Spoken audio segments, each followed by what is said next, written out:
사법농단 수사가 마침내 양승태 전 대법원장으로 향할 가능성이 높아졌습니다. JTBC 취재에 따르면 사법농단의 핵심 인물로 지목된 임종헌 전 법원행정처 차장이 당시 양승태 대법원장에게 보고할 내용이라며 판사들 뒷조사 문건 등을 만들라고 지시했다는 진술을 검찰이 확보했습니다. 문재인 대통령이 광복절 경축사에서 남북관계 발전이 한반도 비핵화를 촉진시키는 동력이라며 남북관계와 경제 협력을 강조했습니다. 다음 달 평양 방문을 종전선언의 디딤돌로 하겠다는 뜻도 피력했습니다. 폼페이오 미국 국무장관은 북한의 비핵화와 관련해서 앞으로 진전이 있을 것이라고 말했습니다. 이달 말쯤 폼페이오 장관의 4차 방북도 관측되고 있습니다. 드루킹 측이 오사카 총영사로 추천한 도모 변호사를 지난 3월에 면담했던 백원우 청와대 민정비서관이 특검에 소환돼 조사받았습니다. 특검은 내일쯤 김경수 경남도지사의 구속영장 청구 여부를 결정할 계획입니다. 오늘 대전의 낮 기온이 이 지역 역대 최고인 39.4도까지 오르고 서울은 38도를 기록했습니다. 서울은 25일 연속 열대야 기록을 세웠습니다. 내일부터는 기온이 3, 4도가량 내려가서 큰 고비는 넘길 것으로 보입니다. 낙동강 창녕 하만보의 남조류 세포수가 70만 개를 넘어서면서 100만 개 기준인 조류 대발생 단계에 근접했습니다. 당장 부산과 경남의 식수원이 걱정입니다. 이탈리아 제노바에서 고속도로 교량이 무너진 사고로 인한 사망자가 최소 42명으로 늘었습니다. 다리가 노후화하고 관리가 부실했던 게 사고의 원인으로 꼽힙니다. 아파트 공사가 20년 넘게 중단되면서 단지가 폐허로 변했습니다. 지자체가 이런 장기 방치 건축물들을 정리하겠다고 나섰는데요. 정작 절반 넘게 철거가 이루어지지 않으면서 이렇게 흉물로 남게 됐습니다. 밀착 카메라에서 자세한 소식 전해드립니다. 기름 없이 달리는 일상으로 내일을 바꾸는 현대수소 전기차. 시청자 여러분, JTBC 뉴스룸을 시작하겠습니다. 사법농단 수사의 칼날은 결국 양승태 전 대법원장을 직접 겨눌 것인가? 그에 대한 답은 일단 가능성이 매우 높아졌다는 것입니다. 오늘 저희 JTBC는 중요한 변곡점이 되는 상황을 보도해드리겠습니다. 최근에 검찰이 당시 법원 행정처에 근무했던 한 부장판사로부터 판사들을 뒷조사해서 작성한 문건이 대법원장에게 보고할 내용이라고 들었다는 진술을 확보한 것으로 파악됐습니다. 또 비공개로 소환된 당시 행정처 근무 판사들도 같은 취지의 진술을 한 것으로 확인됐습니다. 이들의 언급은 행정처에 대한 수사에 머물러 있던 검찰 수사를 양승태 전 대법원장으로 향하게 하고 있습니다. 특히 대법원과 박근혜 전 대통령 청와대와의 재판 거래 정황이 속속 드러나면서 박 전 대통령도 수사를 받아야 할 처지가 됐습니다. 먼저 강현석 기자의 보도입니다. 판사 뒷조사와 재판 거래 의혹의 정점에 양승태 전 대법원장이 있다는 법원 안팎의 주장이 끊이지 않았지만 양 전 대법원장은 줄곧 부인해왔습니다. 재판을 무슨 흥정거리로 삼아서 거래를 하고 그런 일은 꿈도 꿀 수 없는 법관에게 어떤 편향된 조치를 하든가 아니면 불이익을 준 적이 전혀 없습니다. 그런데 검찰이 최근 당시 법원 행정처에 근무했던 A 부장판사를 조사하면서 의미 있는 진술을 확보했습니다. 임종헌 전 행정처 차장이 인권법 연구에 뒷조사를 지시하면서 양승태 전 대법원장에게 보고된 내용이라고 말했다는 겁니다. A 부장판사는 자신이 작성한 문건 대부분이 임 전 차장의 지시로 이루어졌다는 취지의 언급을 한 것으로 파악됐습니다. 최근 검찰에서 비공개 조사를 받은 당시 행정처 근무 판사들도 상당수 자신들이 작성한 문건이 대법원장 보고용으로 알고 있었다고 진술한 것으로 전해졌습니다.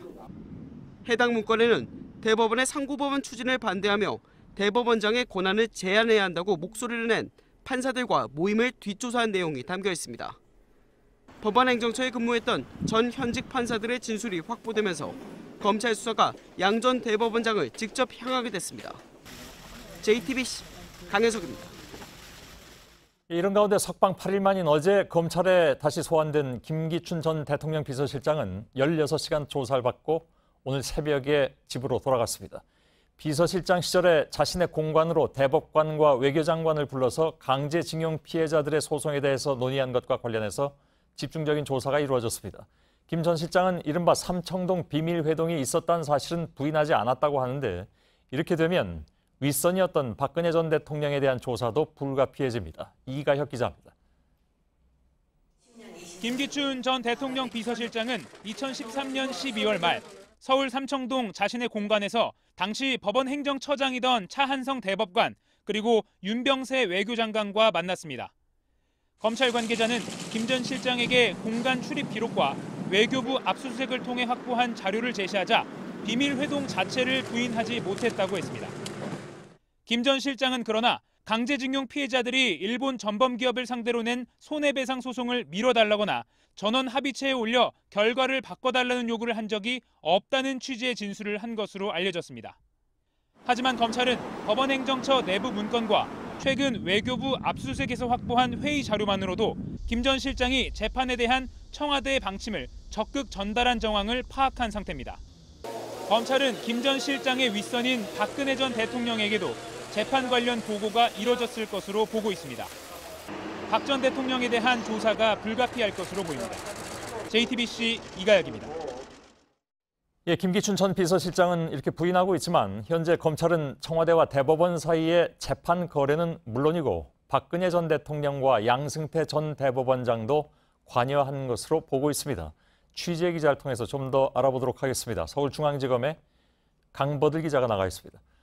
자, 그러니까 검찰은 강제징용 피해자 손해배상 소송을 미뤄라, 전원 합의체에 올려서 결과를 바꿔라, 이런 김기춘 전 실장의 요구가 박 전 대통령의 지시에 따른 것이다, 이렇게 보고 있다는 얘기죠? 예, 검찰 관계자는 2013년 12월 말 김기춘 전 비서실장 공관에서 열린 청와대와 대법원 그리고 외교부의 3자 비밀 회동에 대해 설명하며 비서실장은 대통령을 보좌하는 자리다라는 얘기를 했습니다. 예, 그러니까 강제징용 피해자 재판에 대한 박 전 대통령의 관심이나 의지가 없었다면 비서실장이 나섰겠냐는 취지입니다. 예, 앞선 2013년 10월 임종원 당시 법원행정처 기획조정실장이 청와대를 찾아 주철기 당시 외교안보 수석에게 이 재판의 진행 상황을 보고한 건 역시 이 재판이 청와대의 관심 사안이었다는 것을 증명합니다. 예, 검찰은 외교부 압수수색에서 청와대, 나아가 박 전 대통령의 지시 정황이 담긴 문건을 확보하게 됐습니다. 예, 그렇다면 박 전 대통령에 대한 조사도 이루어져야 할 것 같은데 혹시 조사 시점에 대해서 얘기가 나오고 있습니까? 검찰 역시 조사는 필요하다는 입장이지만 현재로서는 직접 조사의 시기를 언급하는 건 이르다는 반응입니다. 대신에 직접 조사에 앞서서 청와대와 박 전 대통령의 개입 정황을 확인하는 데 주력하고 있습니다. 12일 김규현 당시 외교부 1차관, 13일 윤병세 당시 외교부 장관, 그리고 어제 김 전 실장을 불러서 조사한 것도 그 일환입니다. 재판이 실제로 미뤄진 만큼 박 전 대통령의 개입이 확인된다면 직권남용이나 권리행사 방해죄를 적용할 수 있을 것으로 보입니다. 예. 자, 청와대의 요구에 따라서 재판을 미루고 그 대가를 챙긴 대법원에 대한 조사, 이것이 이루어지고 있고 또 한 가지 아까 양승태 전 대법원장 같은 경우에 판사들에 대한 뒷조사에 개입한 것이 아니냐 하는 것으로 조사 대상이 될 수 있다고 말씀드렸는데 이 부분에 있어서도 역시 조사 대상이죠? 예, 그렇습니다. 김 전 비서실장과의 회동에는 당시 법원 행정처장이던 차한성 전 대법관이 참석했습니다. 검찰은 차 전 대법관이 청와대의 요구를 사법부의 수장인 양 전 대법원장과 공유했을 것으로 보고 있습니다. 재판이 실제로 미뤄진 것이 그 증거라는 판단인데요. 때문에 회동 참석자인 차 전 대법관에 대한 조사, 그리고 최종 의사결정권자인 양 전 대법원장에 대한 조사 역시 불가피하다는 반응입니다. 예.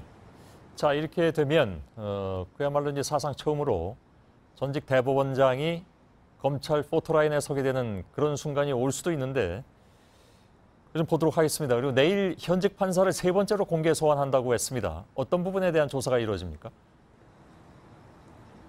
내일 오전 소환되는 박모 부장판사는 이 상고법원의 부정정이던 인권법 연구회의 자연 소멸 계획 등을 담은 문건을 작성했습니다. 법원은 자체 조사에서 박 판사가 임종원 당시 행정처 차장의 지시에 따랐다고 밝혔습니다. 검찰은 임 차장을 넘어선 윗선의 지시나 보고가 있었는지 집중적으로 캐물을 계획입니다. 예, 강버들 기자였습니다.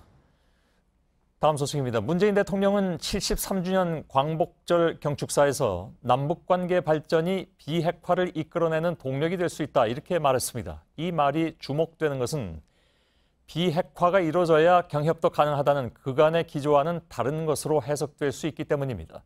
문 대통령은 경협의 효과를 수치로 내놓으면서 로드맵을 구체적으로 밝히기도 했습니다. 먼저 이서준 기자입니다. 문재인 대통령은 광복절 경축사에서 다음 달 평양에서 열리는 세 번째 남북정상회담을 언급했습니다. 다음 달 저는 우리 국민들의 마음을 모아 평양을 방문하게 될 것입니다. 한반도의 완전한 비핵화와 함께 종전선언과 평화협정으로 가기 위한 담대한 발걸음을 내디딜 것입니다. 이번 회담을 계기로 남북 간 더 깊은 신뢰 관계를 구축하고 북미 간 비핵화 대화를 촉진하는 주도적 노력도 하겠다고 했습니다.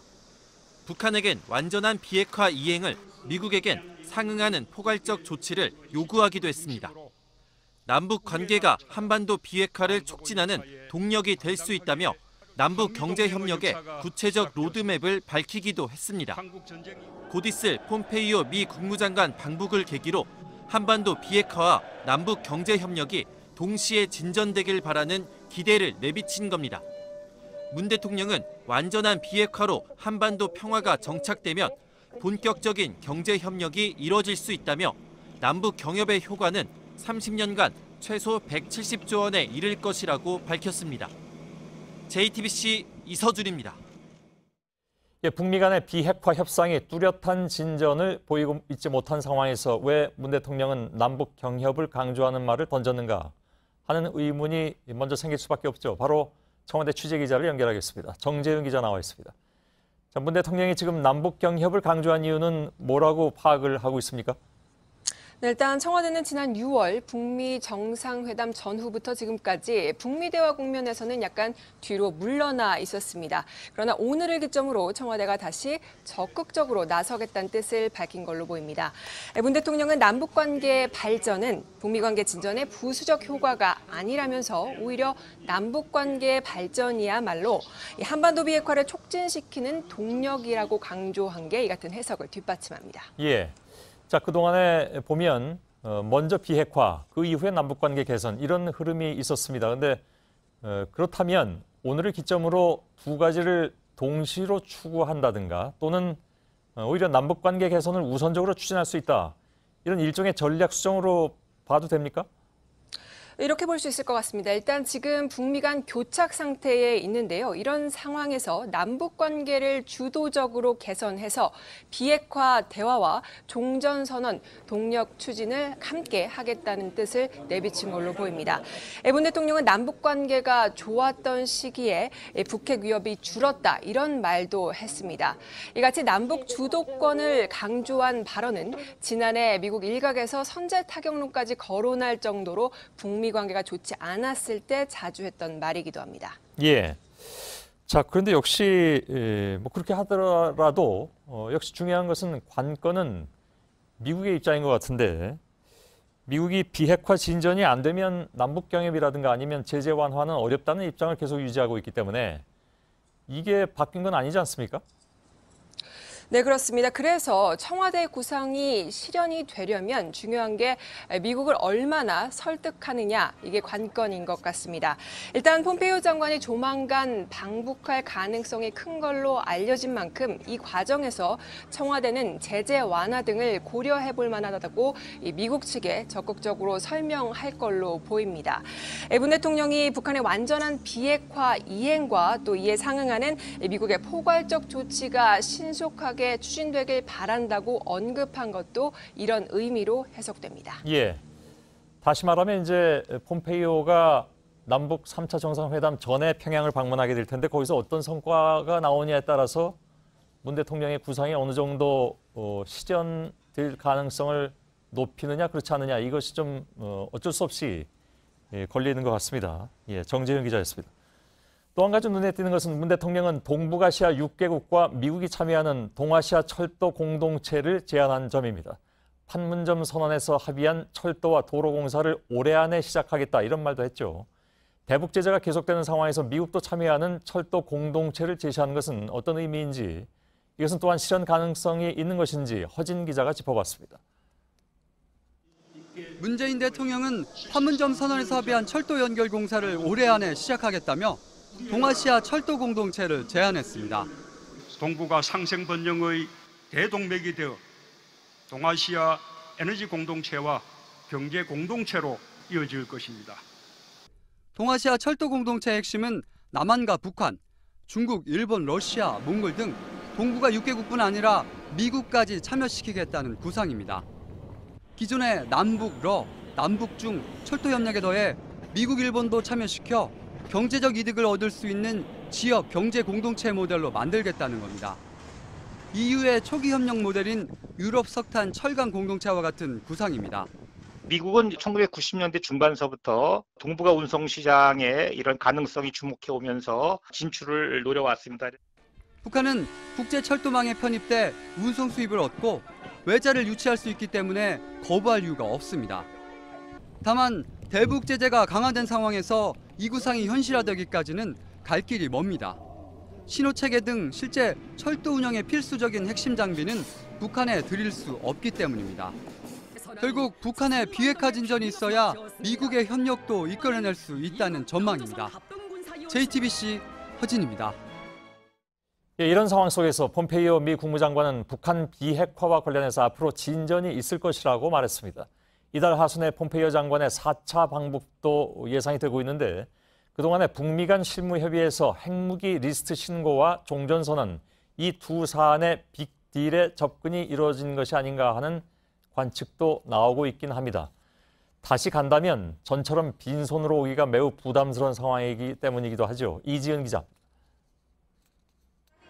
폼페이오 장관은 미국과 한국은 북한의 최종적이고 완전하게 검증된 비핵화를 위해 긴밀한 협력을 유지하고 있다고 밝혔습니다. 그러면서 우리는 진전이 이루어질 것으로 믿는다고 말했습니다. 강경화 외교장관과 전화통화한 사실을 전하면서입니다.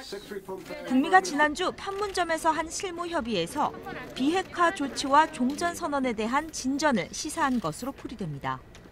미 국무부도 긍정적인 신호를 나타냈습니다. We consider meetings, negotiations, conversations as we move forward behind the scenes with those negotiations to be moving in the right direction.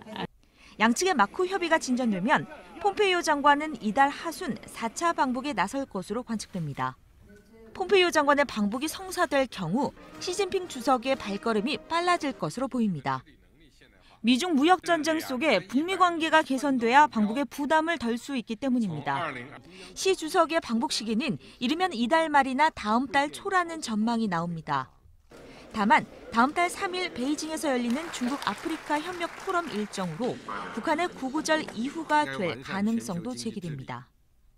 남북미 등의 조율에 따라 2차 북미 정상회담 시기와 핵 신고 및 종전선언 빅딜, 그리고 김정은 위원장의 유엔 총회 연설 여부 등이 보다 구체화할 것으로 보입니다. JTBC 이지은입니다. 드루킹 특검 속보입니다. 특검은 오늘 백원우 민정비서관에 대한 조사 끝으로 사실상 주요 관련자들에 대한 소환 조사를 끝냈습니다. 특검의 수사기간이 이제 열흘밖에 남지 않았죠. 이런 상황에서 관심사는 역시 김경수 경남도지사에 대한 신병 처리 여부입니다. 특검이 규명하고자 했던 사건 실체의 핵심 인물인 김경수 경남도지사에 대해서 구속영장을 청구할지 등 이런 문제들이 지금 제일 관심사로 떠오르고 있는데 특검 사무실 잠깐 연결하겠습니다. 정원석 기자, 당초에 주초에는, 그러니까 지난주에 조사를 다 끝냈기 때문에 주초에는 영장을 청구할 것이다 이런 관측이 많이 나왔었는데 시일이 꽤 지나도록 지금 얘기가 없습니다. 그래서 그 사이에 특검 내에서 어떤 논의가 있었느냐, 무슨 다른 기류가 있느냐 하는 얘기들도 나왔는데 결국은 구속영장은 청구하기로 한 건가 보죠? 네, 그런 분위기입니다. 특검은 공식적으로는 수사기간 내에는 영장 청구 여부를 결정한다. 이렇게만 말을 한 상태인데요. 그런데 저희 취재진이 조금 전 확인한 결과 특검 수사팀이 영장 청구를 조심스럽게 조율 중이고 영장 청구 관련 서류를 마지막으로 검토하고 있다고 합니다. 허특검이 오늘 밤 이 보고서를 받게 되면 최종적으로 결정을 할 것으로 보입니다. 예, 조금 명확하게 할 필요가 있는데 영장 청구를 조심스럽게 검토한다라는 것은 청구를 하겠다는 겁니까? 안 하겠다는 겁니까? 그러니까 그걸 아직 못 정했다는 얘기인가요? 아니면 일단 청구는 정해졌는데 그것을 뭐 검토를 좀 더 해야 된다 하는 겁니까? 정확하게 어떤 겁니까? 예. 내부적으로는 영장 청구에 대한 방침은 정해졌다. 이렇게 봐도 무방할 것 같습니다. 다만 이를 이제 영장을 청구하는 과정에 그 영장 청구서에 들어가는 문구 이런 것들을 최종적으로는 허특검이 이를 검토를 해서 본인의 이름으로 서명해야 되기 때문에 마지막 마무리 작업에 들어갔다. 이렇게 보면 될 것 같습니다. 예. 다만 구속영장을 청구하더라도 그것이 실제로 발부가 될 것이냐 하는 문제는 별도의 문제인데 그 부분에 있어서 정확하게 예측하기 어렵다라는 얘기들이 특검 내에서 혹시 있지 않았습니까? 네, 그렇습니다. 일단 그 김 지사의 혐의 입증 자체가 법리 다툼이 있을 수밖에 없는 데다가 현직 도지사 신분이기 때문에 도주 염려라든지 증거 인멸 이런 부분에 있어서도 이런 염려가 있다고 보기도 힘들기 때문에 그런 분석이 나오는 게 사실입니다. 예. 또 허특검의 평소 지론 자체가 불필요한 구속수사는 하지 않겠다 이런 부분인데요. 진술과 정황 증거를 충분히 확보를 했기 때문에 수사팀이 김 지사의 혐의를 입증할 수 있다며 자신감을 보이고 있어서 영장 청구 쪽으로 무게가 실린 것으로 보입니다. 예. 영장이 청구돼서 발부되느냐 안 되느냐 하는 것은 다른 여러 가지 것과 연결이 돼 있는데 예를 들어서 지금 아까 얘기한 대로 특검의 수사기간은 열흘밖에 남지 않지 않았습니까? 그런데 만일에 영장이 발부가 돼서 구속이 되면 아마도 특검의 수사기간은 연장될 가능성이 있을 것으로 보이고 만일에 그렇지 않다면 불구속 기소로 가면서 특검의 수사는 열흘 뒤에 끝나버리는 상황이 되잖아요. 그래서 굉장히 좀 중요한 얘기가 되는데 그 부분 어떻게 봐야 됩니까? 말씀하신 대로 일단 영장을 청구를 해서 혹시 기각이 된다면은 다음 주 중에 수사가 종료될 것이란 관측이 지배적입니다. 왜냐하면 김 지사에 대한 구속영장이 기각된 마당에 추가 수사를 위해서 연장을 요청하기가 사실상 어려울 것이라는 분석이고요.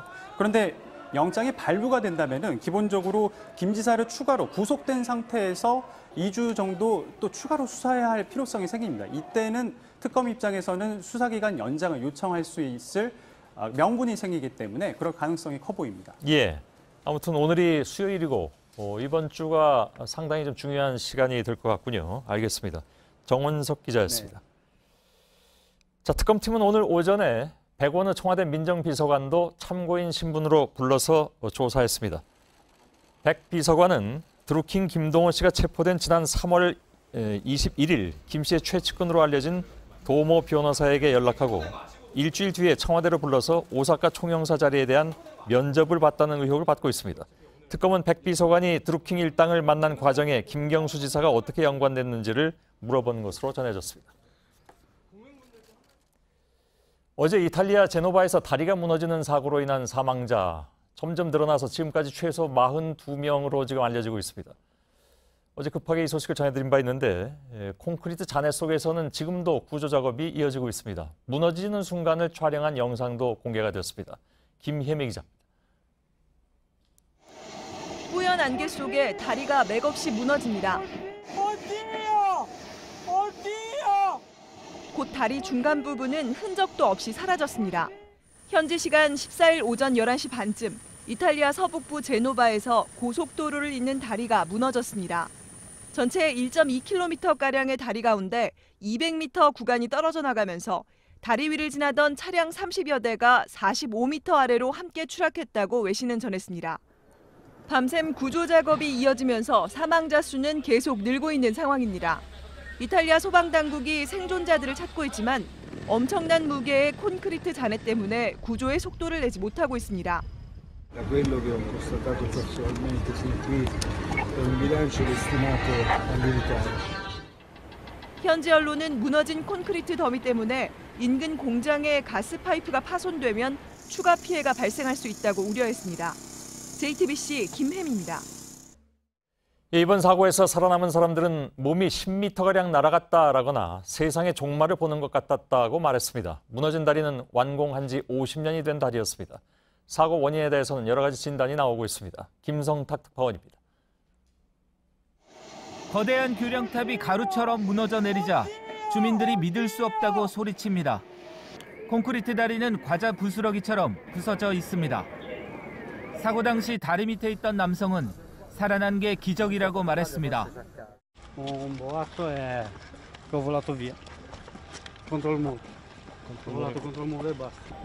교량 위에 있던 운전자는 세상의 종말 장면 같았다고 몸서리쳤습니다. 대형 교량은 수명이 100년가량입니다. 이번에 사고가 난 모란디 다리는 1967년 완공됐습니다. 사고 당시 쏟아진 폭우와 별개로 관리 부실 등 인재일 가능성이 제기되고 있습니다. 2016년 보강 공사를 했지만 참사가 발생해 부실 공사 논란이 불거졌습니다. 붕괴 당시에도 기반을 보강하는 작업이 진행 중이었습니다.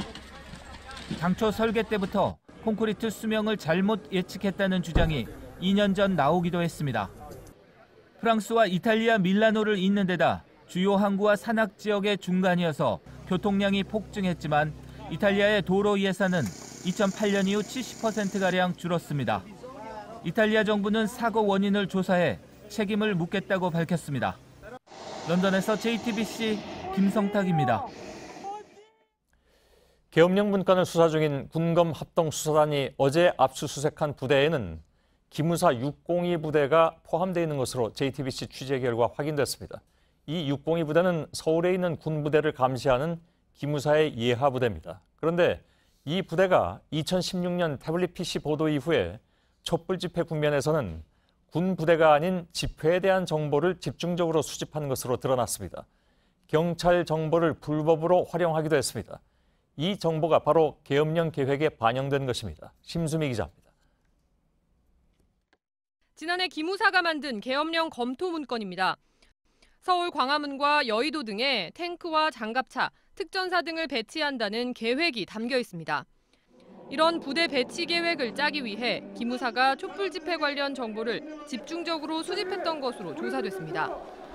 기무사 602 부대가 서울경찰청에 파견된 수도방위사령부 군인들로부터 촛불 집회와 관련한 동향 정보를 보고받았고 이를 다시 기무사 내 계엄령 문건 TF가 넘겨받아 병력 출동 계획을 짜는 데 활용했던 것으로 전해집니다.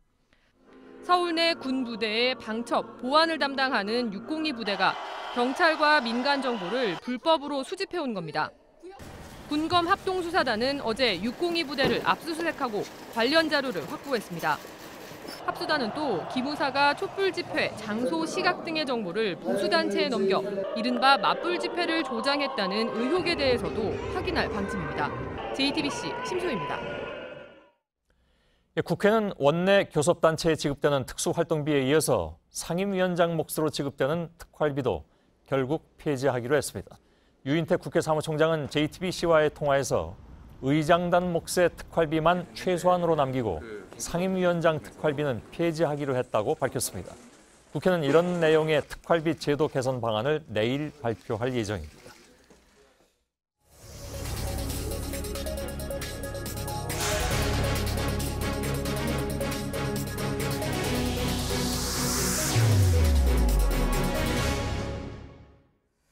네, 벌써 8월 중순인데 폭염 시계는 아직 8월 초에 머물러 있는 것 같습니다. 대전의 낮 최고 기온이 39.4도, 서울도 38도를 기록해서 역대 가장 더웠던 1994년보다도 뜨거운 광복절이었습니다. 좀 나아지나 싶었는데 다시 기세가 오른 역주행 폭염의 이유가 뭔지 또 언제쯤 돼야 좀 시원해질지 사회부 윤영탁 기자와 함께 짚어보죠. 윤영탁 기자, 오늘 기온만 보면 8월 중순이라고 보기가 좀 어려웠죠? 네, 그렇습니다. 오늘 아침 9시 서울 기온이 이미 32도를 기록해서 가장 더웠던 이번 달 8월 1일과 거의 비슷하게 출발했습니다. 네. 결국 38도까지 올랐고 대전은 39.4도로 지역 관측사상 최고 기록을 세웠습니다. 원래 광복절에 이렇게 더웠나 찾아보니까 지난해에는 비가 와서 비교가 어려웠고 네. 2016년엔 서울 기온이 34도에 머물렀습니다. 가장 더웠던 1994년을 살펴봐도 오늘 기온이 5에서 6도가량 더 높았습니다. 전국 95개 관측소 가운데 70%가 광복절 기온으로는 역대 가장 높은 기록을 세웠습니다. 네, 근데 이게 좀 나아지나 싶다가 다시 이제 더워진 거잖아요. 그래서 역주행 폭염이다라는 말도 나왔죠. 네, 그렇습니다. 이번 달에 전국 일평균 기온을 그래픽으로 그려봤는데요. 1일 정점을 찍은 이후 점차 기온이 떨어지고 소나기까지 내리면서 11일엔 32도 선에 머물기도 했습니다. 그런데 지난 주말부터 역주행을 시작하더니 어젠 35.7도로 8월 2일 평균 기온과 거의 비슷했습니다. 네, 근데 1994년에도 8월 중순에는 더위가 좀 꺾였는데 올해는 대체 왜 이러는 겁니까? 네, 우리나라의 기온에 영향을 미치는 요인들이 가장 더웠을 때와 거의 비슷하기 때문입니다. 네. 위성사진을 비교해보면 오늘 한반도 북쪽에 구름이 좀 더 많아진 것을 빼고는 고기압이나 태풍의 배치가 거의 같습니다. 북쪽으로 가지 못하고 막힌 태풍이 남쪽에 머물면서 동풍을 일으켰고 한반도 서쪽 지방에 높새 바람이 불면서 기온이 크게 오른 겁니다. 네, 그리고 이제 자꾸 이걸 좀 묻게 되는데 이 더위가 언제쯤 끝이 날까요? 네, 일단 오늘이 큰 고비였다고 말씀을 드려야 될 것 같습니다. 당장 내일부터는 서울의 최고 기온이 34도가량, 또 비 예보가 있는 영남 지방은 33도 안팎에 머물 전망입니다. 우리나라 북서쪽에 있는 찬 고비압이 점차 확장하면서 영향을 미칠 것이란 분석인데요. 오늘이 고비였다고 말씀을 드린 것은 앞으로 38도까지는 오르지 않는다 이런 의미일 뿐이지 전국 대부분이 33도를 넘어서 아직은 폭염이 계속되는 걸로 보는 게 맞습니다. 네. 올해 이제 더위와 관련된 여러 기록들이 새로 쓰여졌잖아요. 그래서 이제 1994년의 기록까지도 깰 수 있겠다라는 가능성이 지금 높은 상태인 거죠? 네, 그렇게 될 가능성이 높습니다. 이미 지난 1일 강원도 홍천이 41도를 기록하면서 최고 기온 기록은 깨졌죠. 서울은 어제까지 25일 연속 열대야를 기록해서 1994년에 24일 연속 기록을 넘어섰습니다. 전국 열대야 일수는 15.2일, 1994년에 이틀 정도 모자랍니다. 전국 평균 폭염 일수도 28일로 1994년 31.1일과 3일 정도 차이가 납니다. 네. 기상청은 22일은 돼야 본격적으로 기온이 떨어질 걸로 예상하고 있어서 이번 주말쯤 대부분의 기록이 바뀔 것으로 보입니다. 네, 알겠습니다. 윤영탁 기자였습니다. 네, 이렇게 폭염이 이어지면서 개학을 앞둔 학교들도 비상입니다. 서울교육청은 각 학교에 개학을 연기하거나 단축 수업을 하라는 공문을 보냈습니다. 하지만 학교마다 사정이 달라서 결정하기가 쉽지 않습니다. 백민경 기자입니다. 푹푹 찌는 더위. 어린 학생들은 더 취약할 수밖에 없습니다. 폭염이 계속되자 서울시 교육청은 초중고등학교와 특수학교에 개학을 연기하거나 휴업을 결정하라고 권고했습니다. 개학한 곳도 학교장이 등하교 시간을 변경하거나 수업을 단축할 수 있습니다. 이미 초등학교 2곳, 중학교 91곳, 고등학교 62곳에서 방학이 끝났고 내일부터 본격적으로 개학이 시작됩니다. 다음 주까지도 폭염 경보가 계속되는 것으로 예고가 돼 있더라고요. 고등학교 같은 경우는 16일 날 개학이 돼서 개학을 연기하거나 휴업을 하거나 여러 가지 조치를 취할 수 있도록 일부 학교에선 쉽게 결정을 내리지 못하고 있습니다. 190일가량의 수업 일수를 맞추는 게 부담스럽기 때문입니다. 늦게 개학하는 만큼 겨울방학이 늦어지게 되는 데다 올겨울 혹한이 오는 상황도 대비해야 합니다. 올해 유난히 더위가 일찍 시작돼 이미 방학을 앞당겨 시작한 학교도 있습니다. 일부 학부모들은 안전을 우려해 수업을 중단해달라고 요청합니다. 반면 학교가 더 시원하다는 학생들도 있습니다. 행정안전부 역시 각 학교에 냉방비를 지원하고 안전대책을 강화하라고 권유했습니다. JTBC 백민경입니다. 네, 계속된 폭염과 열대야로 대책도 여러 가지가 나왔죠. 대표적으로 도로에 물을 뿌리거나 그늘막과 무더위 쉼터를 설치했습니다. 그런데 보다 근본적인 해결책을 자연에서 찾을 수 있을 것 같습니다. 바로 숲의 효과입니다. 박상욱 기자가 자세히 전해드립니다. 서울이 25일 연속이라는 열대야 최장 기록을 세운 어젯밤 영등포와 용산, 강남구 등 도심 지역의 기온은 자정에도 30도를 웃돌았습니다. 낮 동안 쌓인 열이 구름과 열섬 현상에 갇혀 쉽사리 빠져나가지 못한 겁니다. 온도의 변화를 살펴볼 수 있는 화면입니다. 서로 다른 색을 이용해서 5도 단위로 구분을 하게 되는데 서울이 역대 최고 기온을 기록했던 지난 1일의 모습을 보면 빨갛다 못해 40도를 넘어 검게 표시되는 곳도 보입니다. 자정이 넘어가면서 기온이 30도 아래로 떨어지는 곳들이 나타납니다. 바로 서울의 주요 산과 녹지가 모인 곳입니다. 오늘과 어제의 경우도 마찬가지였습니다. 서울 외곽의 산뿐 아니라 동작구의 현충원과 서초구의 양재 시민의 숲, 송파구의 올림픽공원은 도심 속 열대야를 막는 주요 녹지인 것으로 나타났습니다.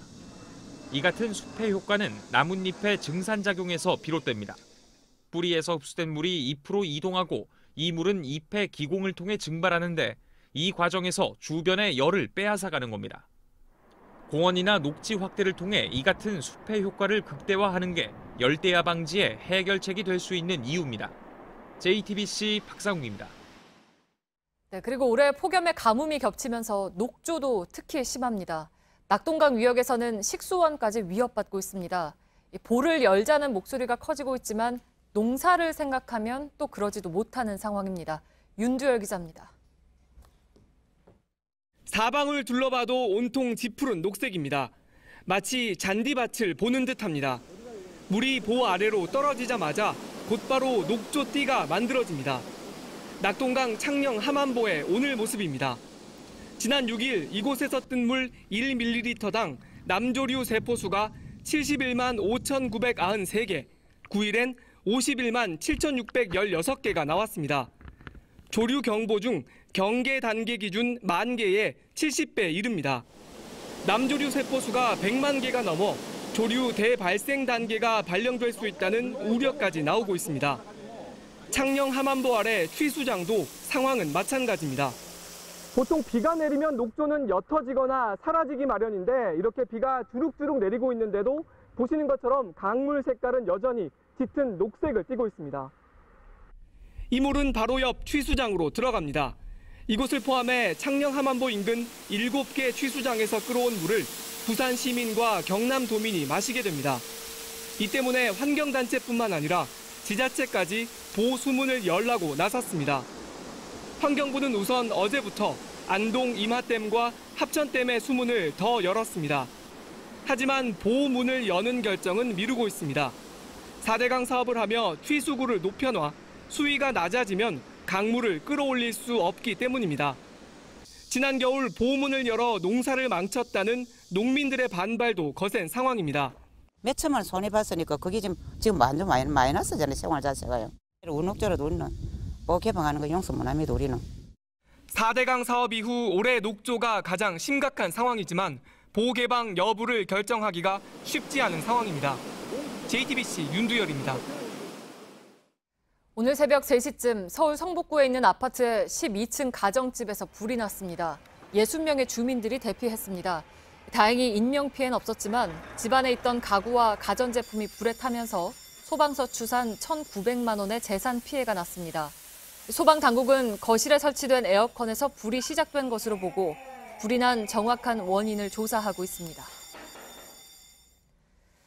성폭행 혐의를 받은 안희정 전 충남지사가 무죄 판결을 받은 데 대해서 일부 여성단체들이 이번 주말 규탄 집회를 예고했습니다. 박준우 기자입니다. 안희정 전 충남지사에게 무죄를 선고한 법원 앞에 여성들이 피켓을 들고 모였습니다. 안희정은 유죄다! 안희정은 유죄다! 사법부도 유죄다! 사법부도 유죄다! 법원 판결에 반발한 여성단체가 어제 오후 급하게 집회 일정을 잡았지만 참가자가 500명에 달했습니다. 결국에는 조용히 해라, 가만히 있어라 이런 식으로 여성들을 겁주고 협박하는 것밖에 안 되는구나 해서 굉장히 실망해서 급하게 이런 시위를 주최를 하게 되었습니다. 여성단체들은 지난 13일 홍대 몰카 사건의 여성 가해자가 징역 10월에 실형을 선고받은 데 이어 또다시 편파 판결이 났다며 대규모 집회를 예고했습니다. 미투 운동과 함께하는 시민행동은 성차별 반대 집회를 일주일 앞당겨 이번 주말에 열기로 했습니다. 경찰의 편파 수사에 반대하는 해화역 시위를 주도해온 불편한 용기도 추가 집회를 준비하고 있습니다. 또 다른 여성단체들은 법원 판결 이후 김지은 씨를 비난하는 2차 가해성 글에 대해 제보를 받으며 대응에 나섰습니다. JTBC 박준우입니다. 예, 오늘 전국 곳곳에서 광복절 기념 행사가 열렸습니다. 부산에서는 긴장감이 감돌았습니다. 시민단체들이 과거사에 대한 사죄를 촉구하면서 일본 영사관을 에워싸고 시위를 벌였습니다. 영사관 앞 평화의 소녀상 인근에 있다가 지난 5월에 철거된 강제징용 노동자상을 다시 설치하겠다고도 했습니다. 구석찬 기자입니다. 부산 초량동 일본 영사관 후문 위로 경찰이 그물망을 펼쳤습니다. 시민들은 손에 든 물풍선을 영사관 안으로 쉴 새 없이 던집니다.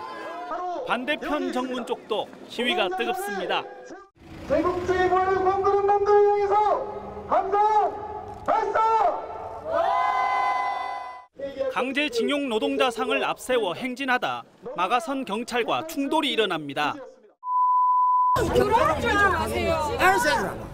좀 치지 마요. 민주노총 등 시민단체들은 일본 영사관에 한일 위안부 합의를 파기하고 소녀상 옆에 노동자상을 세우는 걸 보장하라고 요구했습니다. 일본은 상대하라. 일본 영사관 주변을 한 바퀴 도는 이 도로 행진 문제를 놓고 시민단체와 경찰 간 사전 갈등도 있었습니다. 당초 경찰은 영사관 업무와 안전을 침해할 우려가 있다며 100m 이내 행진 금지를 통보했습니다. 시민단체는 법원에 판단을 물었고 재판부는 시간이 길지 않은 행진은 문제될 게 없다며 시민단체의 손을 들어줬습니다. 시민단체 측은 다음 달 소녀상 옆에 노동자상을 다시 세우겠다고 밝혀 또 한 번 충돌이 우려됩니다. JTBC 구석찬입니다. 우리 강제징용 피해자들에 대한 일본 전범 기업들의 사과는 또는 배상은 전혀 이루어지지 않고 있습니다. 대표적인 전범 기업 미쓰비시죠. 우리나라의 한 유명 여배우가 과거 광고 모델을 거부하기도 해서 더 화제가 되기도 했습니다. 이 미쓰비시는 이미 중국이나 미국의 강제징용 피해자들에게는 사과도 하고 배상도 했습니다마는 우리에겐 아직 아무 말이 없습니다. 하혜빈 기자입니다. 87살인 김정주 씨는 초등학교를 마치기도 전에 일본 군수기업인 후지코시의 비행기 부품 공장에 끌려갔습니다. 일본 가면 중학교, 고등학교로 가고 언니하고 같이 공부를 할 수 있다. 그러고 데리고 가라고 해갖고. 일본 나가사키에 있는 식당에서 일했던 91살 김성북 씨도 당시 기억이 또렷합니다. 억지로 끌려가는데 뭐 가고 싶어서 갔겠어요. 너무나 힘들지요. 하루 종일 일을 하니까. 하루아침에 가족과 헤어진 강제징용 노동자들은 낮에는 배고픔과 고된 노동에 시달렸고 밤에는 공습이 두려워 잠도 제대로 못 잤습니다. 신발을 벗지를 못하고 신고 잠을 잤다니까요. 미국 비행기 29가 뜰까 싶어서 참 눈물을 많이 흘렸어요. 해방된 지 73년이 지났지만 상처는 아물지 않습니다. 2012년 대법원은 강제징용 피해자들에 대한 일본 전범기업의 배상 책임을 인정했습니다. 하지만 일본 전범기업들은 한일 청구권 협정으로 문제가 이미 해결됐다며 재상고했습니다. 다른 나라에선 달랐습니다. 미쓰비시는 미군 강제징용 포로들에게 고개를 숙였고 중국 피해자들도 직접 만나 사과한 뒤 합의금을 주기로 했습니다. 진심 어린 사과 한 번 받지 못한 우리 피해자들의 속은 타들어가고 있습니다. JTBC 하혜빈입니다. 오늘 문재인 대통령이 광복절 경축사에서 가장 많이 언급한 단어가 바로 여성이었습니다. 특히 항일운동을 벌였던 제주 해녀부터 평양 고무공장에서 노동자 해방을 외쳤던 강주령 선생까지 여성 독립운동가들의 이름도 하나하나 언급했습니다. 이들은 그야말로 묻혀온 역사로 불리기도 하죠. 황예린 기자입니다. 일제강점기의 여성 독립운동가의 활약을 그린 영화 암살입니다. 여주인공의 실제 모델은 중국에서 독립운동을 벌였던 남자연 지사. 남지사처럼 여성 독립군들이 활동했던 중국 화북 지역에는 아직도 그 흔적이 남아 있습니다. 항일 선전 등을 맡은 여성 광복군들이 현지 중국인들에게 우리말과 글을 퍼뜨린 겁니다. 당시 제주에서는 해녀들의 항일운동이 거셌습니다. 1932년 6개월 동안 이어진 해녀 항일운동은 17,000명이 참가한 국내 최대 여성 항일 투쟁입니다. 우리 한번 시라도 해서 싸워보고 죽자 해서 칼 들르고 낫 들르고 해서 그 해녀들이 나선 거예요. 남자들이 나선 게 아니고 여자들이. 평양에서 고무공장 여공으로 1931년 동맹 파업을 벌인 강주룡 선생 등 독립운동 참여 여성은 2,000여 명으로 추산됩니다. 하지만 독립유공자로 서원된 여성은 현재 325명. 그나마도 1등급 훈장을 받은 한국 여성은 없습니다. 유관순 열사도 3등급 독립장에 추서됐습니다. 여성들은 가부장제 사회, 사회경제적 불평등으로 이중 삼중의 차별을 당하면서도 불굴의 의지로 독립운동에 뛰어들었습니다. 정부는 이번 광복절에 서훈과 유공자 포상을 한 26명 외에도 계속해서 여성 독립운동가를 찾겠다는 계획입니다. JTBC 황예린입니다. 예, 미군의 전사자들만 다른 나라에 묻혀 있는 것이 아닙니다. 우리도 마찬가지죠. 6.25 전쟁 때 북한에서 전사한 우리 국군들로 추정되는 유해 180여 구가 하와이에 20년 넘게 보관되어 있는 것으로 드러났습니다. 이 중에 35구는 우리 국군이 확실한 것으로 보이는데 국방부는 이 유해를 돌려받기 위해서 미국과 협의 중에 있습니다. 빠르면 다음 주에 국방부는 하와이에 가서 이 유해를 확인할 예정입니다. 신진 기자입니다. 1990년부터 5년 동안 북한은 직접 발굴한 6.25 전쟁 전사자 유해 208상자를 미국으로 보냈습니다. 미국 전사자 확인국 DPA에는 곧바로 전담팀을 꾸렸습니다.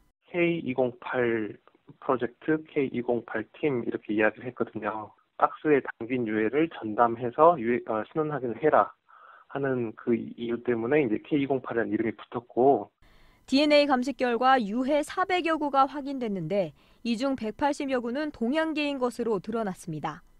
유엔군이 아닌 국군일 확률이 높은 겁니다. 이 180여 구의 유해들은 여전히 하와이에 보관돼 있습니다. 특히 이 중 35구는 국군 전사자의 유해가 확실한 것으로 전해졌습니다. 국방부는 최근 미국이 이 같은 내용을 전달했고 유해를 돌려받기 위해 미국과 협의 중이라고 밝혔습니다. 협의가 끝나면 다음 주쯤 전문 감식관을 하와이에 파견하겠다는 겁니다. 국방부 관계자는 현지에서 확인 작업을 거친 뒤 최상의 예우를 갖춰 봉환할 예정이라고 밝혔습니다. 정밀 감식을 통한 정확한 신원 확인은 국내에서 진행될 전망입니다. JTBC 신진입니다. 예, 안전진단을 받지 않은 BMW 차량에 대한 운행 정지 명령. 이것은 긴급 안전진단을 끝낼 때까지의 일종의 임시 조치입니다. 실제 리콜, 즉 화재 원인으로 추정되는 부품을 교환하는 작업은 다음 주 월요일에 시작이 됩니다. 그런데 하루에 1,400대만 가능하고 부품도 모자라서 올 연말은 돼야 리콜을 마무리할 수 있다고 합니다.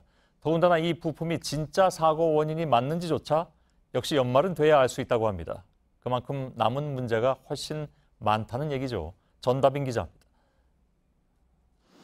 배기가스 재순환 장치, EGR 부품을 교환하는 리콜은 다음 주 월요일 시작됩니다.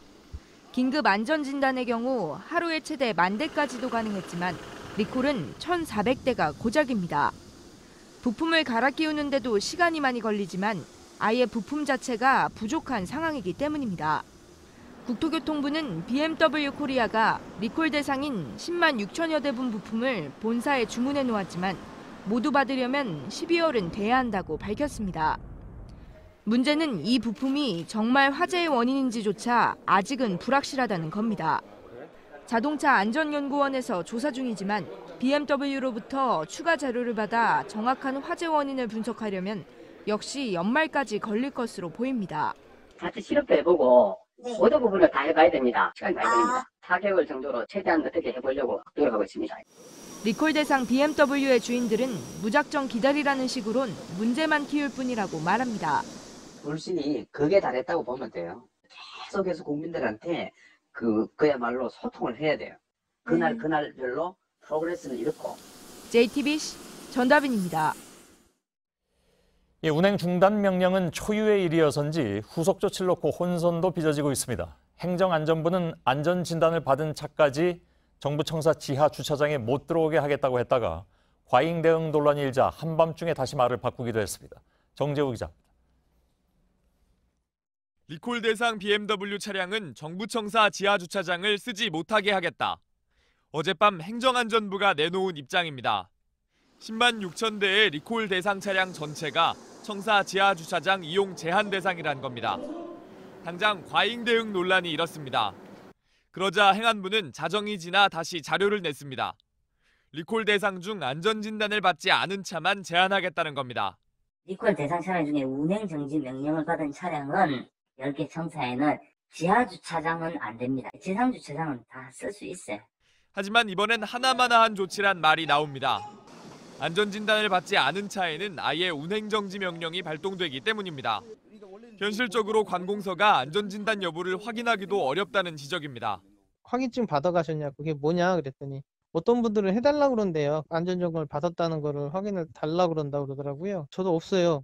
결국 한밤의 해프닝은 무차별 주차 제한 움직임에 그렇지 않아도 마음고생인 BMW 운전자들의 속만 긁어놨습니다. JTBC 정재우입니다. 예, 광고만 보면 마일리지는 보이지 않는 현금입니다. 차곡차곡 쌓아서 여행을 가고 싶다는 꿈도 꿀 수가 있겠죠. 그냥 줄 리는 물론 없고 만 마일리지를 쌓으려면 카드로는 1,000만 원을 써야 하고 아니면 미국이나 유럽을 한 번쯤은 갔다 와야만 합니다. 현재 이렇게 쌓인 마일리지가 대한항공은 약 1조 8,683억 원, 아시아나는 약 5,335억 원 정도로 추산됩니다. 내년 1월 1일부터는 이 마일리지가 소멸된다고 하죠. 몽땅 없어지는 건 아니고 2008년이 기준이 돼서 순차적으로 사라지게 되는 건데 유효기간이 10년으로 약관이 바뀌면서 그렇게 됐습니다. 사라지기 전에 얼른 써야 하지만 그게 또 쉽지가 않습니다. 마일리지로 항공권을 예매하려면 이른바 마일리지 좌석이라는 게 한정이 돼 있어서 성수기 때는 1년 전부터 예약을 해야 가능한 정도입니다. 또 영화나 호텔을 예약할 경우에 2~3배의 값을 지불해야 하는 경우도 있다고 합니다. 박영호 기자가 전해드리겠습니다. 오늘 오후 인천공항 출국장. 여름 휴가를 떠나려는 사람들로 북적입니다. 항공권을 사면 거리에 따라 마일리지가 적립됩니다. 하지만 이렇게 쌓은 마일리지를 쓰기는 쉽지 않습니다.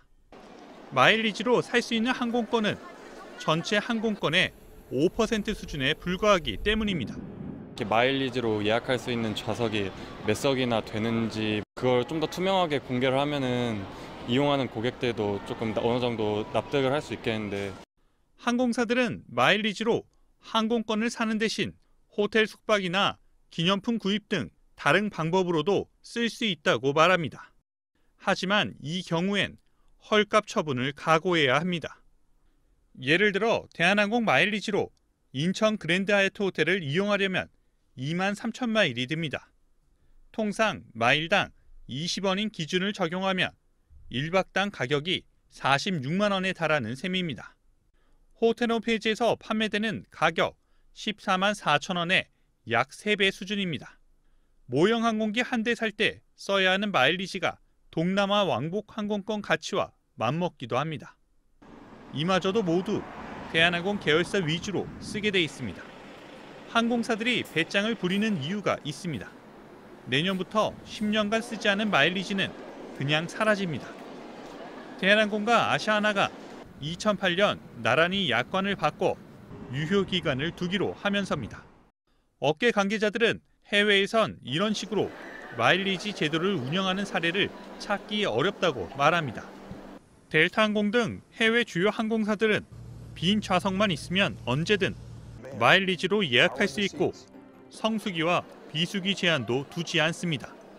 JTBC 박영호입니다. 술 취한 승객이 택시기사를 폭행하는 일이 또 일어났습니다. 사고가 날까 봐 맞으면서도 운전대를 놓지 못하는 택시기사를 승객이 계속 때리는 장면이 블랙박스에 담겼습니다. 택시에도 버스처럼 운전석에 칸막이를 설치해야 한다는 목소리가 많습니다. 이상엽 기자입니다. 택시기사가 어디로 갈지 묻자 다짜고짜 욕을 하기 시작합니다.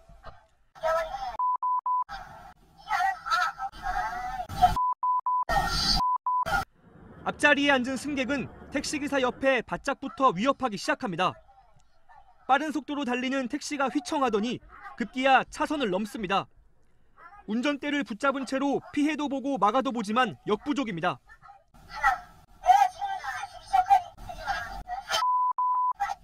택시가 흔들린 만큼 폭행은 더 심해집니다.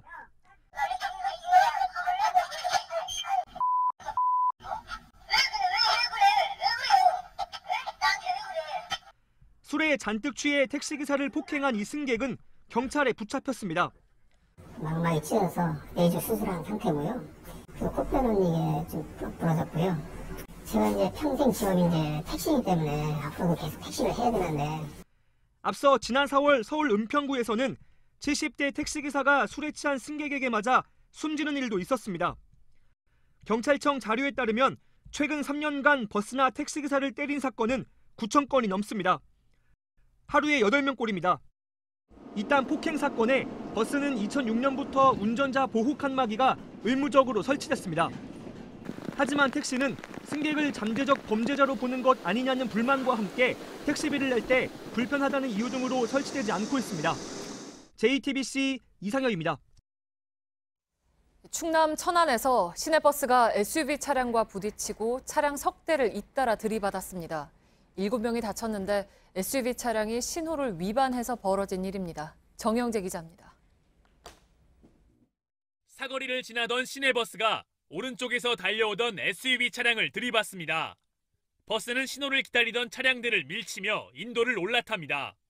오늘 오전 10시 40분쯤 충남 천안의 한 사거리에서 60살 이모 씨가 몰던 시내버스가 산타페 차량과 부딪히고 차량 세대를 잇따라 들이받았습니다. 버스 안에는 안전벨트가 좀 많이 없다 보니까 여기 또 어르신 분들도 많이 타는 지역이고 해서 좀 많은 사람들이 좀 다쳤을까 좀 걱정을 하긴 했어요. 산타페 운전자 61살 이모 씨가 가슴과 다리 등을 크게 다쳤고 버스에 타고 있던 승객 3명을 포함해 모두 7명이 부상당했습니다. 버스가 돌진한 인도는 이렇게 울타리가 형체를 알아볼 수 없게 기둥 하나만 남았습니다. 버스는 인도를 완전히 올라타서 육교로 올라가는 입구 펜스를 들이받고서야 멈춰섰습니다. 경찰 조사 결과 산타페 운전자 이 씨가 신호를 무시하고 달리면서 사고가 발생한 것으로 확인됐습니다. 경찰은 이 씨의 건강이 회복되는 대로 조사를 이어갈 예정입니다. JTBC 정영재입니다. 스웨덴에서 하룻밤새 차량 80대가 불에 탔습니다. 검은 복면을 한 사람들이 동시에 불을 질렀고 조직적으로 이루어진 방화일 가능성이 제기됐습니다. 다음 달 총선을 앞두고 이민자 이슈와 관련이 있는지도 주목되고 있습니다. 김준영 기자입니다. 검은 옷차림에 복면을 쓴 사람들이 주차장을 분주히 뛰어다닙니다. 이들은 차량 유리를 깨고 불을 지르기 시작합니다. 스웨덴에서 두 번째 큰 도시인 예테보리에서 현지 시간 13일 일어난 집단 방화 장면입니다. 현지 언론은 이날 밤 스톡홀름, 말메 등에서도 동시에 방화가 일어나 차량 80대가 피해를 입었다고 전했습니다. 인명 피해는 보고되지 않았습니다. Frågan måste riktas till de här. Vad fan håller ni på med? Nu får vi se vad utredningen visar här, vad det är för typ av agerande. Det verkar väldigt koordinerat. 수사 당국은 지금까지 10대와 20대 용의자 3명을 체포해 방화와 폭동, 선동 여부 등을 조사하고 있습니다. 이들의 정확한 신원과 범행 동기는 아직 밝혀지지 않았습니다. 외신은 이번 사건이 총선을 한 달 앞두고 일어난 점에 주목하고 있습니다. BBC는 2013년 스웨덴의 이민자 거주 지역에서 일어났던 차량 방화 사건을 소개했습니다. 당시 이민자 문제가 정치적 쟁점으로 떠올랐다며 이번에도 이민 문제가 선거의 핵심 이슈가 될 거라고 전망했습니다. 스웨덴의 여당인 사회민주노동당은 난민 포용 정책을 펴고 있습니다. JTBC 김준영입니다. 관광객들로 넘쳐나야 할 해변으로 해양생물의 사체가 계속 밀려옵니다. 플로리다 템파 인근 리 카운티 해변에는 해안선을 따라 모두 170곳에 죽은 어류떼 등이 널려 있습니다. 세러소타 카운티에서는 죽은 돌고래 9마리가 발견됐고 롱보트키에서는 이번 주 떼죽음을 당한 어류 5톤이 수거됐습니다. 독성 조류가 지나치게 번성해 생긴 적조로 인해 해양생물의 폐사가 잇따르고 있습니다. 올해 적조지대에서 죽은 바다 거북이 400마리가 넘습니다. 플로리다의 적조는 늦여름에 시작돼 6개월 정도 지속되는 것이 보통입니다. 올해는 1년 이상 걸릴 수 있다는 예상이 나왔습니다. 플로리다 어류야생보호국은 올해 독성 적조의 농도가 높다며 먹이 사슬을 통해 번지는 상황이라고 경고했습니다. 오염된 바다에 오래 노출돼 있으면 특히 천식 등 호흡기 질환 환자에게는 위험하다고 주의를 당부했습니다. 주정부가 비상사태를 선포하고 원인 파악에 나선 가운데 워싱턴 포스트는 기후 온난화로 인한 폭염을 이유로 지목했습니다. 로스앤젤레스에서 JTBC 부소연입니다.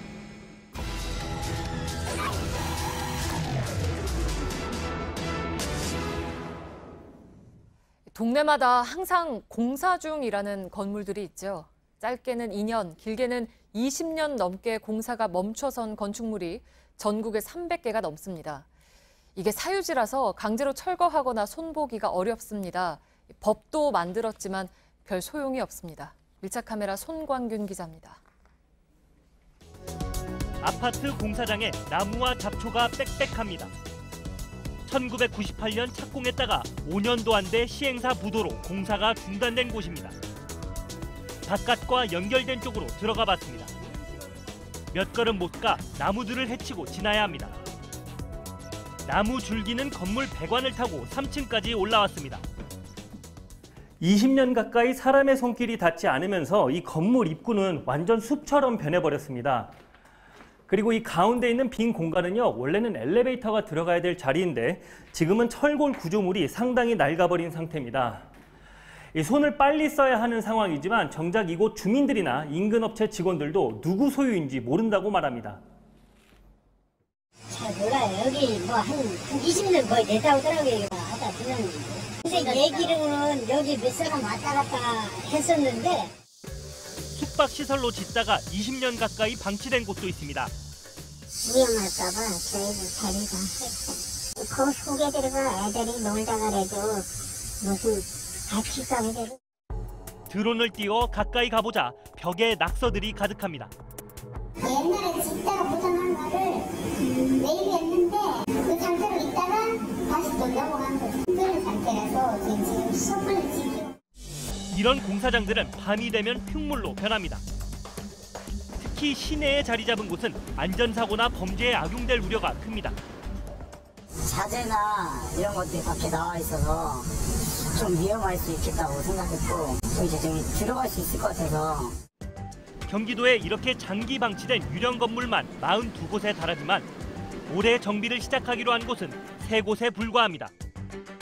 절반이 넘는 23곳은 정기적인 안전점검만 하기로 했습니다.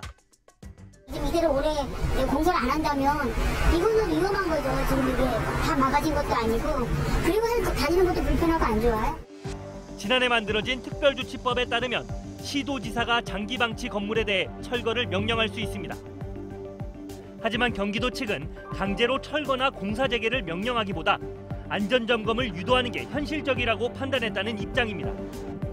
주민들은 더 적극적인 개입이 필요하다고 입을 모읍니다.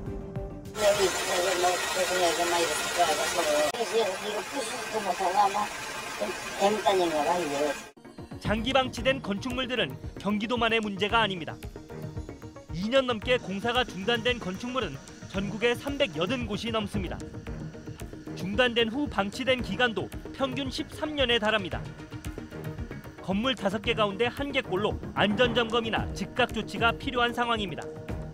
철거됐으면 좋겠죠. 저 보기 싫은데 맨날 지나다니면서 보는데 싫은 것 같아요. 좀 없어졌으면 좋겠어요.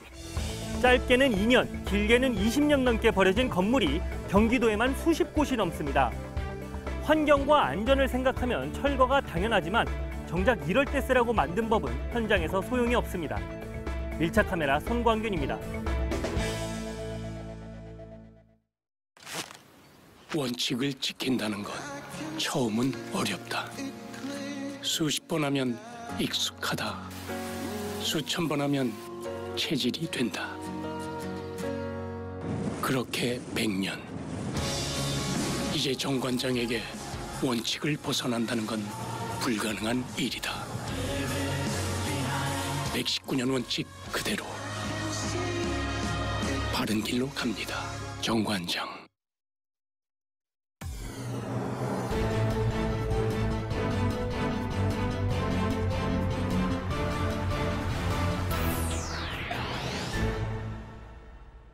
예, 뉴스룸 앵커 브리핑을 시작하겠습니다. 1919년 4월 30일 조선총독부가 제작한 소요 일남 지도. 3.1운동이 발생한 지역과 일제가 그들을 향해서 발포한 지역이 붉은 점으로 표시되어 있습니다. 그 붉은 점은 서울과 평양은 물론 제주도까지 전국에 무려 170여 장소에 광범위하게 퍼져 있습니다. 강제 병합된 지 9년, 걷잡을 수 없이 퍼졌던 3.1운동에 점령국 일본은 당황했고 놀랐고 그랬기에 더욱 잔혹하게 탄압을 가했습니다. 지난주에 고인이 된 황현산 교수의 칼럼 중에는 이런 내용이 있습니다. 을사늑약 뒤에 당황했던 것은 한국인이 아니라 일본인들이었다는 이야기. 왕이 국권을 넘겨주겠다고 도장을 찍었는데 왜 백성들이 의병을 일으킨다는 말인가? 그가 칼럼에서 인용한 책에 따르면 당시의 한 일본인은 한국의 의병이란 파리떼와 같다. 아무리 잡아도 계속해서 붙는 파리떼가 있는 곳에 살 수는 없다. 탄압해도 끊이지 않는 의병을 지긋지긋하게 여겼다는데 황현산 교수는 그 이유를 이렇게 설명하고 있습니다. 양력 과세를 하라고 왕이 명령하면 온 나라가 일시에 서를 바꾸고 왕이 항복을 하면 전 국민이 하나같이 삶의 태도를 바꾸는 것이 일본이지만 한국은 일본 같은 세로 사회가 아니어서 부당한 무엇에는 결코 순응하지 않는다는 것. 실제로 바로 그 의지에서 나온 것이 99년 전 대한문 앞은 물론이고 전국을 가득 메웠던 3.1운동이었고 뒤이어 출범한 대한민국 임시정부였으니까요. 그것은 조선총독부의 그 소요일람 지도에서도 알 수 있듯이 전국을 피로 물들였으나 끝내 꺾지 못했던 조선 국민의 마음이었습니다. 같은 공식에서 생각한다면 이해는 쉽습니다. 정부가 최종적, 불가역적이라고 했던 그 협약을 시민들은 왜 받아들일 수가 없는가? 그리고 바로 그 불가역에 동의했던 대통령까지 나서서 회방을 놓았다고 보도된 강제징용 피해를 왜 끊임없이 제기하는가? 99년 전 비록 초라했지만 당당하게 선포한 상해 임시정부가 왜 대한민국의 시작인가? 시민들은 끊임없이 말하고 또 말하고 있습니다. 누군가는 한국인을 일컬어 파리떼와 같이 아무리 잡아도 끝이 없다 비하했지만 고 황현산 교수의 말처럼 우리는 누가 뭐라 해도 지극히 가녀린 촛불로 바닥을 단단하게 다진 우리만의 민주주의를 이미 갖고 있기 때문입니다. 오늘의 앵커 브리핑이었습니다.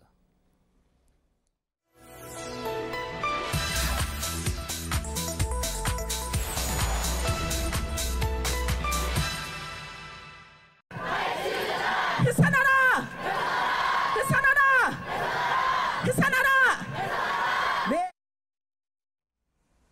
네, 화해치유재단은 결국 청산으로 가는 절차를 밟을 수밖에 없다. 올해 안에 청산하길 바란다. 지난 1월 23일에 정현백 여성가족부 장관이 한 말입니다. 팩트체크팀은 정부가 말했던 청산 절차가 실제로 이루어지고 있는지 또 일본이 낸 10억에는 어떤 상태인지를 확인했습니다. 오대훈 기자, 해산이 지금 진행이 되고 있습니까? 그렇지 않습니다. 정현백 장관의 발언으로 직접 확인해 보시죠. 네. 어떻게 올해 안에 재단이 해산될 수 있도록 하시겠습니까? 장관님? 3명인데 3명으로는 재단과 관련된 중요한 결정을 할 수가 없습니다. 그래서 제가 그것과 관련해서도 여러 방면에서 법적으로 검토를 하고 있습니다. 네, 그러니까 재단의 이사가 3명뿐이라서 해산을 결정할 수가 없다라는 거죠? 네, 그 발언 자체는 맞습니다. 재단의 정관을 확인해 봤습니다. 해산은 이사회가 결정을 하는데 이사회는 최소 5명의 이사가 있어야 구성이 됩니다. 문제는 총 11명 중에서 8명이 퇴임을 해서 현재 3명밖에 없습니다. 이사회를 아예 열 수가 없습니다. 그러면 지금은 아예 운영이 안 되고 있겠네요. 네, 지난해 12월 이후에 외형만 유지하고 있는 상황입니다. 네. 하지만 방법이 없는 건 아닙니다. 민법과 관련 규칙을 보겠습니다. 목적 사업을 할 수 있는 충분한 능력이 없다면 그렇다면 설립 취소가 가능할 수도 있습니다. 물론 청문 절차가 필요합니다. 네. 이 재단은 여성가족부 산하 재단이고 그 권한은 여가부에 있습니다. 그러니까 법에 근거가 없는 게 아닌데 이렇게 7개월 동안 법적 검토를 말하는 게 좀 쉽게 이해할 수는 없는데요. 뭐 다른 이유가 있는 건 아닐까요? 네, 외교적인 문제가 있습니다. 여성가족부가 국내법에 근거해서 이걸 해산시킨다면 재단을 설치하고 운영한다는 2015년 한일 위안부 합의를 파기하는 셈이 됩니다. 정부가 파기 선언 또는 재협상을 하지 않는 한 양국의 기존 합의는 유지되게 됩니다. 여가부도 민법을 포함해서 법률을 검토 중인데 가능, 불가능을 말할 수 없다고 답했습니다. 네, 그러니까 결국은 그리고 여가부와 함께 이 문제를 함께 맡고 있는 외교부는 합의 파기나 재협상이 아닌 선에서 재단을 없애는 방법을 포함해서 여러 방안을 검토 중이라고만 답했습니다. 네, 그러니까 아직도 검토 중이다라는 거잖아요. 그러니까 7개월 동안 뾰족한 해답을 찾지 못했다는 건데 그러면 일본 정부가 출연한 10억엔은 지금 어떤 상태입니까? 10억엔이 우리 돈으로 103억 원 정도가 됩니다. 2016년에 재단이 설립돼서 올해 6월까지 거의 절반 정도를 썼습니다. 피해자 지원 43억 원이 좀 넘고요. 인건비 3억 3천만 원, 관리 운영비 2억 4천만 원 정도를 썼습니다. 정부는 이미 이 치유금을 받은 피해자들이 떳떳할 수 있도록 우리 정부의 예산으로 대체하겠다라고 밝혔고 실제로 지난달에 예비비 103억 원을 편성했습니다. 하지만 이 돈을 일본의 동의가 없으면 집행할 수가 없습니다. 아, 동의가 있어야 하는 거군요. 그러니까 일본한테 10억엔을 그냥 다 주고 우리 돈으로 쓰면 되는 건 아닙니까? 그렇지가 않습니다. 2015년 당시 합의 내용을 보겠습니다. 합의된 내용의 범위 내에서 사업을 실시한다고 정해놨습니다. 일본의 동의가 없이 우리 예산으로 대체하기가 어렵고 그래서 지금도 재단의 월 2,400만 원 운영비를 일본의 출연금에서 충당을 하고 있습니다. 마찬가지 이유로 출연금을 일본에게 되돌려주는 것도 어려운 상황입니다. 이런 구조는 2015년 합의로 굳어졌고 결국 파기나 재협상, 그게 아니면 일본의 동의를 얻어서 해결할 수밖에 없습니다. 그런데 일본은 1mm도 움직이지 않겠다, 이런 입장을 고수하고 있습니다. 네, 팩트체크 오대영 기자였습니다.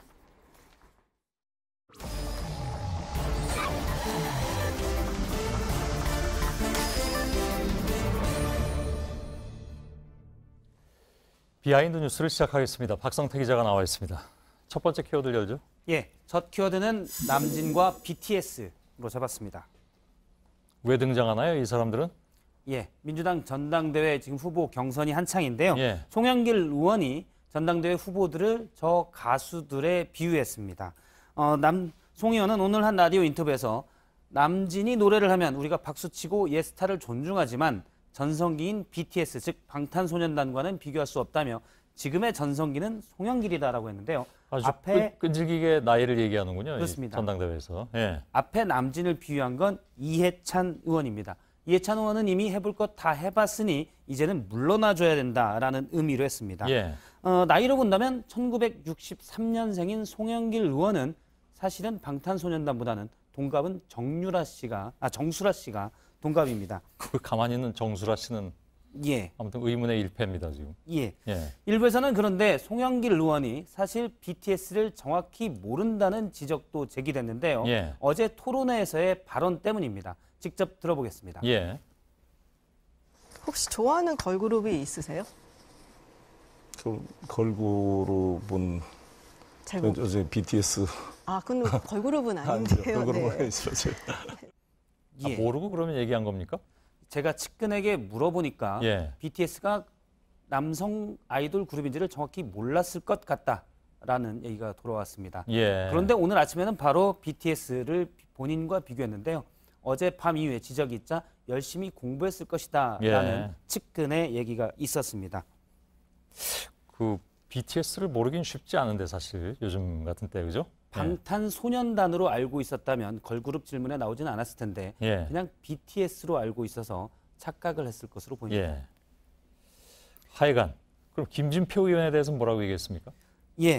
김진표 의원에 대해서는 송영길 의원이 김 의원은 사드 배치를 찬성하고 전술핵 배치까지도 찬성했던 사람이어서 자유한국당과 색깔 차이가 민주당으로서 불분명해진다 라면서 정체성에 문제가 생길 수 있다면서 아예 제쳐두는 분위기였는데요.